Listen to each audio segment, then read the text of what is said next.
Yo creo que si uno no fuese optimista no tendría objeto la vida. Creo que la vida está íntimamente ligada al optimismo. Ahora, la decepción transitoria, que es parte de la vida que recorre el ser humano, me parece que debe ser considerada. Pero justamente del hecho de ser optimista creo que nace una oportunidad y también dejar de pensar en la inmediatez. La inmediatez hay que abordarla de la manera que mejor pueda cada uno de los individuos, de la situación en la cual le toca estar, pero creo que en el mediano y largo plazo creo que hay que pensarlo. Y ahí está un poco el impacto o el nacimiento de lo que fue o es la presentación de Entre Ríos 2050 en sociedad. Es decir, dejemos, si bien es cierto que tenemos que atender la inmediatez y ver cómo salimos de la prontitud en la que estamos, a raíz de la pandemia, a raíz de las equivocaciones de muchos años de política no certera, a través de la falta de estímulos reales como para que realmente la economía se redireccione o se refunde con otra mirada, hacia la omisión de las nuevas oportunidades que están apareciendo desde 1990 en adelante, cuando irrumpe en el mundo, ¿no es cierto?, la conectividad que hoy en día está haciendo parte. Quien prácticamente no maneja Internet está fuera del mundo, o sea que esa inserción ha sido muy importante como para tener una visión totalmente globalizadora, y también permitió algo que creo que es importante, que el conocimiento estuviera a disposición de quien lo quiera abordar. Creo que faltaron campañas de estímulo, creo que faltaron enfoques realistas que le dieran al ser humano qué es lo que estaba ocurriendo, que era una transformación digital muy profunda. Y bueno, y creo que la aparición de unicornios desde Argentina y que se han mundializado, es una respuesta al que cuando a veces los políticos dicen si se puede o no se puede, yo creo que sí se puede, y está la pauta de que los 5 o 6 unicornios que predominan desde Argentina en el mundo es una fiel demostración de lo que ha ocurrido, de esta transformación velocísima. Lo importante acá es la pregunta del millón, es cómo subimos el problema que tenemos los argentinos, ¿no es cierto? ¿Cómo lo subimos por lo menos un peldaño? Y mientras subimos que de eso se debe ocupar la política, ese peldaño, creo que debe haber otro grupo de gente que debe estar pensando en el mediano y largo plazo, porque el mundo que viene indudablemente es un mundo de cambio, ¿no? Y ese mundo de cambio debemos afrontarlo. Y yo creo que la principal ecuación que debe atenderse o prestarse hoy atención es el tema de educación, que fue el primer tema. Después de decir que quiénes somos los que constituimos Entre Ríos y por qué estamos, y cuál es el sueño, y qué vamos a hacer para concretar ese sueño, vimos que el primer déficit está justamente en la educación. A partir de que encontremos vectores que renueven el acceso a la educación, motiven el acceso a la educación, creo que vamos a encontrar soluciones que indudablemente nos van a permitir abordar los otros temas que son lo económico, que son lo social y que son indudablemente complementarios de la vida diaria del ser humano. Creo que hoy hay yo no he leído mucho, pero sí me estoy interiorizando. Creo que hay un cambio de paradigma en el mundo, y que quien mejor lo está interpretando para la juventud o para la niñez es Japón. Japón va a nacer en el año 2022 con un plan de estudios totalmente novedoso. Va a abordar, creo que el alumno desde que inicie la formación de la preescolaridad, la escolaridad hasta los 18 años, va a tener únicamente 5 materias básicas. Dentro de la tecnología indudablemente está como fundamental las ciencias duras, lenguas, y va a estar complementada por lectura. Y la lectura, la intensidad de la lectura va a ir dándose en la medida que vaya transitando, ¿no es cierto?, la edad también, o el paso por el colegio, por la escuela, y van a llegar, creo que en los últimos 3 años van a tener la obligación los alumnos japoneses de leer un libro por semana. Esa formación, que indudablemente va a ser guiada, ¿no es cierto?, no va a ser un libro, va a haber lectura libre, pero también va a haber lectura guiada. Esa obligación de llegar a leer 52 libros por año es lo que le va a dar la formación integral, ¿no es cierto?, y complementaria a las 5 materias básicas que van a cursar en toda su carrera de estudio. Creo que esta es la mirada que hay que poner hacia dónde debemos ir. Creo que hoy la tecnología, pero volvemos a lo mismo, no podemos difundir tecnología si no tenemos conectividad. Creo que debemos abordar paralelamente la carencia de conectividad, principalmente hablemos de nuestra provincia, debemos realmente preocuparnos para que haya conectividad para todo el mundo y a partir de la conectividad sí subir todo el soporte tecnológico como para que realmente la formación pueda ser distinta y mucho más rápida, más fácil de tomar, de acceder. Bueno, a mí me llama principalmente una atención que nos llamó algo que nos llamó la atención, fue que saber que Entre Ríos tiene alrededor de 80.000, 85.000 empleados públicos y que de esos puestos públicos que hay en Entre Ríos más del 50% justamente es del magisterio. Entonces este número nos impactó sorprendentemente y nos lleva a pensar. Entonces decir, bueno, ¿hay carencia de establecimientos escolares? Y yo creo que no hay carencia. Posiblemente en algunas ciudades X puede haber carencia de establecimientos escolares, pero también creo que hay cosas que hay que solidificarlas. Algunos piensan que hay que erradicar, por ejemplo, las escuelas de campo. Yo soy de los que pienso al revés. Creo que las escuelas de campo, o llamadas escuelas de campo las escuelas rurales, son las que hay que sostener, justamente porque tienen mucho que ver con el lugar donde se va a erradicar o se va a edificar la vida del futuro cada uno que viva en la ruralidad. Creo que, al contrario, no debemos cometer el error de los franceses, de llevar toda la ruralidad a la ciudad y después encontrarnos con que nadie quiere volver a la ruralidad porque indudablemente el hecho de vivir en ciudades facilita muchísimas cosas. Entonces, creo que Argentina, por su característica productiva, debe tener, ¿no es cierto?, su fundamento y sostener la escuela de la ruralidad. No es el problema el maestro rural, que justamente creo que realmente tiene vocación por el lugar de afincarse, ¿no es cierto?, ahí y tener un contacto más puro con la vida real, sino que debemos encontrar, creo que, una nueva pedagogía posiblemente, readaptada al mundo que viene. Y creo que nadie tiene que tenerle temor a aprender o tomar conocimiento, ¿no es cierto?, sea la vida o a la altura de la vida en la cual esté. Esta es la realidad. Creo que mientras estamos vivos y tenemos salud y hay posibilidad de acceder, ¿no es cierto?, al conocimiento, debemos hacerlo y no tenemos que prescindir de él. Por lo tanto, creo que los primeros que tendrían que tomar ese camino justamente son los maestros en un camino de la actualización como para realmente brindarle al alumno lo último. ¿Qué es lo último? El conocimiento de ayer. Y para esto lo ideal es estar conectado y justamente rodearse de toda la tecnología que indudablemente quienes tenemos más de 50 años tenemos serias deficiencias. Y en la medida que vamos de 50 para arriba, más deficiencia tenemos, ¿no es cierto?, en el conocimiento de los soportes tecnológicos. Pero justamente tenemos que rodearnos de gente capacitada para que nos saque primero el temor y después nos facilite el cómo. Ese es el tema. El tema es quién enseña, cómo enseña, desde dónde enseña. E incluso creo que las universidades van a seguir existiendo, las escuelas van a seguir existiendo con sus edificios y su asistencia presencial, porque me parece que la presencialidad es muy importante, transmite el face to face, pero la investigación creo que es una herramienta complementaria de todo lo que aprendemos en el colegio o en la escuela, la debemos hacer vía internet.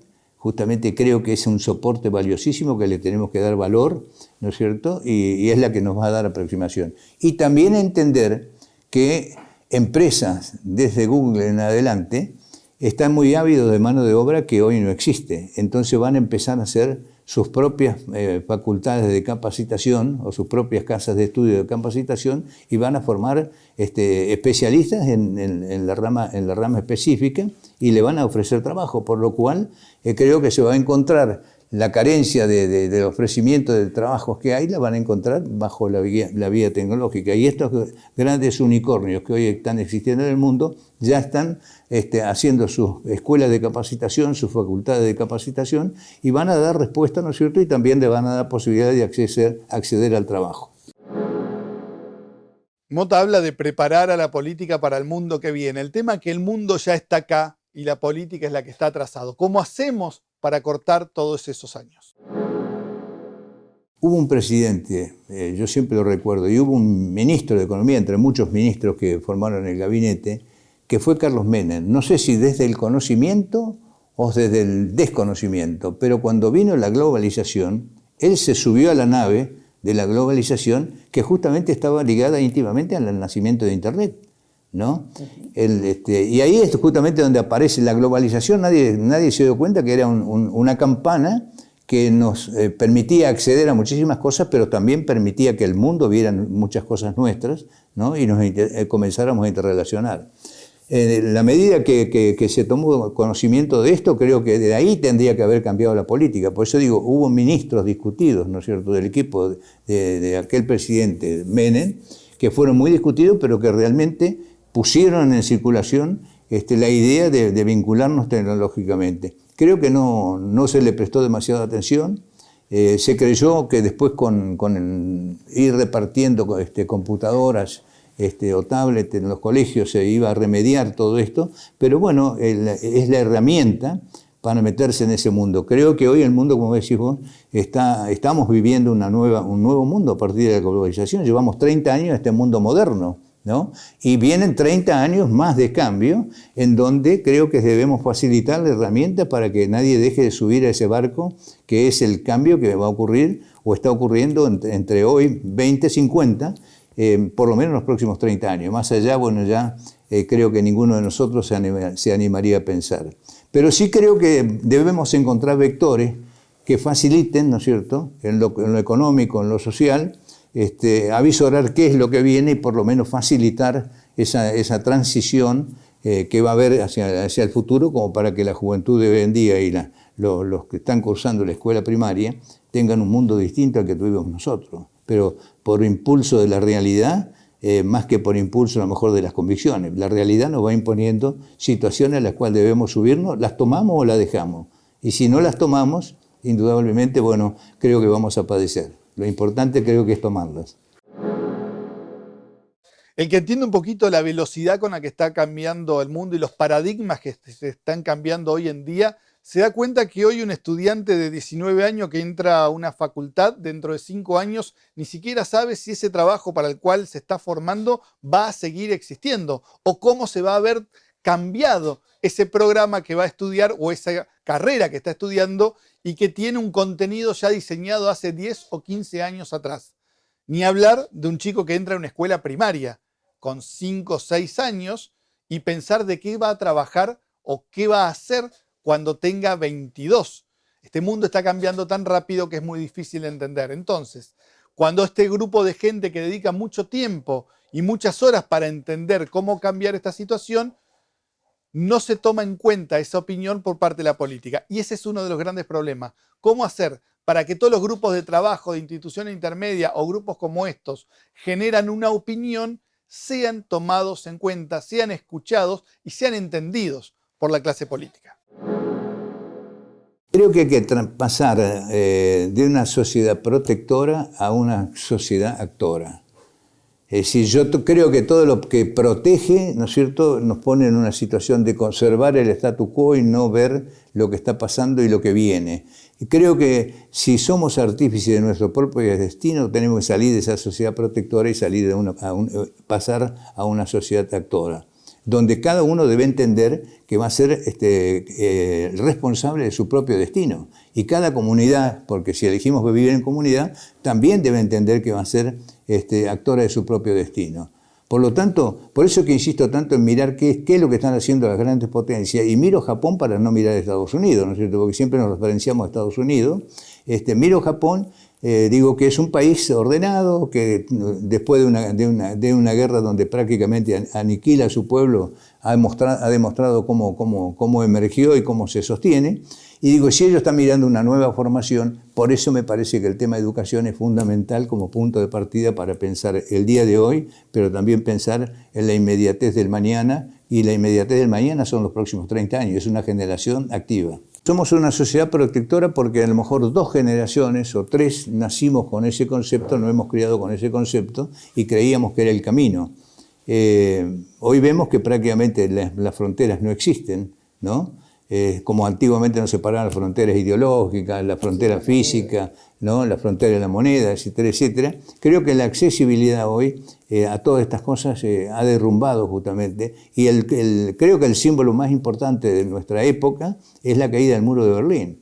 La caída del muro de Berlín dejó desnudado un sistema que no funcionó en el mundo, ¿no es cierto?, y dio paso ha de que se entrara a discutir el modelo que se está funcionando, porque hoy en día estamos discutiendo si el capitalismo como tal sirve o no, o hay que actualizarlo o modificarlo, pero estamos hablando de capitalismo. Si no hay dinero que mueva, ¿no es cierto?, o apalanque los ideales y las herramientas como para hacer economía, indudablemente estamos mal. Y vimos ya que desde el Estado es imposible, por eso digo, hablo del fracaso de Rusia, ¿no es cierto?, es imposible llevarlo a la práctica. Entonces, dentro del capitalismo habrá que hablar si es un capitalismo de una manera, un capitalismo más actualizado, más profundo, pero es la herramienta que tenemos y es dentro de la cual creo que tenemos que movernos y se deberán mover las generaciones que vienen. Yo creo que el ser humano no debe dejar nunca de estudiar, pero si en cuanto a carrera formativa, el 28 de julio, sí me tocó concluir una carrera que es 2021 en la Universidad de Salamanca, en donde, bueno, pude culminarla a través de la presentación de una tesis que está íntimamente vinculada a nuestra provincia, porque justamente es en materia avícola, que es en el campo donde me he ocupado, y creo que realmente debemos seguir ocupando, que hoy por hoy es una de las actividades más importantes de la provincia, y mi tesis justamente se fundamentó en el tema de bioseguridad, que hoy es justamente una herramienta o un componente que estaba descuidado, ¿no es cierto?, en nuestra actividad y en otras actividades. Pero yo me ocupé en el caso de la tesis específicamente de la bioseguridad en complejos avícolas para la provincia de Entre Ríos, en donde digo que prácticamente el 80% no hace bioseguridad en nuestra provincia. Entonces es un llamado de atención, y también en la generación de nuevos empleos a partir de que empecemos a aplicar, ¿no es cierto?, la bioseguridad como una herramienta. La avicultura ha sido hasta hoy genética, ha sido alojamiento, ha sido alimentación y ha sido mano de obra. Yo agregué a nivel mundial, y va a ser un poco la campanilla que golpeó en la Universidad de Salamanca, la bioseguridad como la quinta pata para sostener cualquier nivel productivo similar al de la avicultura. ¿Y por qué y qué título? Bueno, yo cursé la maestría justamente en desarrollo y en innovación, que es mi pasión, y bueno, yo obtuve justamente la maestría en desarrollo y en administración. ¿Y qué necesidad tenía de hacer eso? ¿Qué necesidad? Bueno, yo creo que era una deuda pendiente por allá en los años de mucha dificultad, donde me tocó dar clase como profesor en el Instituto Comercial de Crespo durante 17 años y haberlo conversado con dos rectores. Justamente hoy les escribí a los hijos de quienes fueron aquellos rectores, que tenía una deuda pendiente y que algún día, si se me daba la posibilidad de estar en una universidad internacional, iba a tratar de trabajar por el desarrollo de la provincia. Se me dio, estaba entre una universidad en Italia, con la cual tengo contacto, y en la de Salamanca, y me gustó justamente la cantidad de materias que tenía, vi que eran accesibles y forma de abordarla, y bueno, dije, durante 2021 me dediqué, le puse tiempo, le puse ganas, y le puse una impronta personal. Me permitió también vincularme con 19 alumnos, como estábamos en calidad de tal, de distintos lugares del mundo. Y también, bueno, hemos formado un punto de atracción, porque a partir de que algunos terminamos el 28 de julio, otros están terminando el 15 de septiembre, y creo que de ahí también nace una mancomunión, y tenemos un compromiso, aquellos que estamos, yo en el caso mío terminé con un buen puntaje, de presentar nuestra tesis también en el Congreso Mundial de AFIDE, que se realiza en noviembre de este año, para que justamente el mundo emprendedor pueda tener acceso a cada una de esas plataformas. Nuestra mayor admiración a las personas que a esta edad quieren seguir estudiando, necesitan seguir estudiando, buscan la forma de entender lo que pasa hoy en el mundo para poder explicar y sumarle la experiencia de todos los años anteriores a este nuevo paradigma que se está sumando. Volvemos a Entre Ríos 2050. ¿Cómo sigue esta historia y por qué empiezan a hablar de descentralización de empresas? ¿Cómo se impulsa? Bueno, yo creo que nosotros vamos a tener que, detrás de cada una de nuestras reuniones, que indudablemente las reuniones pueden ser mensuales, las decisiones yo creo que no van a ser tan rápidas, porque los temas, si no se abordan en profundidad, tampoco vamos a poder elaborar propuestas que realmente sean enriquecedoras. Entonces creo que a lo mejor tenemos que tomar este primer tema y seguirlo hasta que logremos difundir algo que sea imaginativo, sea creativo, como para que realmente prendan la clase política, y si no, que prendan la gente que quiera hacer política, como para que realmente lleve en su mente la posibilidad de aplicarla. Y después iremos desarrollando otros vectores. Yo creo que cuando hablamos de infraestructura, por eso la infraestructura, algunos creen que es únicamente camino, o que únicamente es espacio aéreo, o que únicamente es portuario, o que únicamente es conectividad. Creo que la infraestructura es muy amplio el sentido y es una de las carencias que tiene Argentina y que indudablemente tiene Entre Ríos. Y también vamos a tener que abordarlo. Y bueno, y por el otro lado, creo que hay que ver qué oportunidades puede ofrecer Entre Ríos, ¿no es cierto? Desde la parte rural, Entre Ríos se la ha conocido como una provincia, ¿no es cierto?, netamente agropecuaria. A partir de ahí, ¿qué podemos, ¿no es cierto?, incentivar desde nuestra mente, de nuestra creatividad, como para que realmente haya gente que piense en por qué venir a radicarse en Entre Ríos, o haya empresas que están radicadas en Entre Ríos y a lo mejor están en zonas de alta concentración y tengan que empezar a pensar de que el ambiente es una herramienta que tenemos que empezar a cuidar muy seriamente ya, no es mañana. El cuidado del ambiente es ya. Por lo tanto, a lo mejor va a haber que pensar en relocalizar industrias que a lo mejor están ocasionando dificultades en grandes ciudades, ¿no es cierto?, o en pueblos, y permitirle esa relocalización. Para eso tendrá que haber leyes de estímulo que se cumplan, que sean profundas y que sean de largo plazo. No puede haber leyes de estímulo que le llamemos leyes de estímulo de 2 o 3 años. Cuando hablamos de estimular para radicación o relocalización, tenemos que ir pensando en 10 años como mínimo. Y por ejemplo, de Bernardi es un punto de referencia. Nosotros estamos en 4 o 5 departamentos de la provincia, pero Bernardi es donde hemos arribado en los últimos 10 años, 11 años, y hoy podemos decir que con alegría que hemos contagiado a 2 empresas que se están radicando en Bernardi, una de la rama de la construcción, ¿no es cierto?, otra del campo de metal mecánico, y creo que va a aparecer un hotel boutique muy pronto, y va a aparecer una línea de mini mercados pronto, y van a aparecer un restaurante pronto, y creo que se está dando una imagen de pueblo, y ojalá eso ocurriese en cada uno de los pueblos del interior. Entonces, esto es la desconcentración. Cuando yo hablo de desconcentrar, es que hay que generar oportunidades en el interior para que esto ocurra. Y lo mismo debería emanar desde Buenos Aires. Yo no daría ningún crédito ni nada que estimule, por lo menos a no menos de 250 kilómetros o 200 kilómetros de la capital federal. El que quiera asentarse ahí, que sea con capital genuino propio, que haga lo que quiera. Pero aquel que haya que hacer una política activa, que por lo menos sea 200 o 250 kilómetros de capital federal.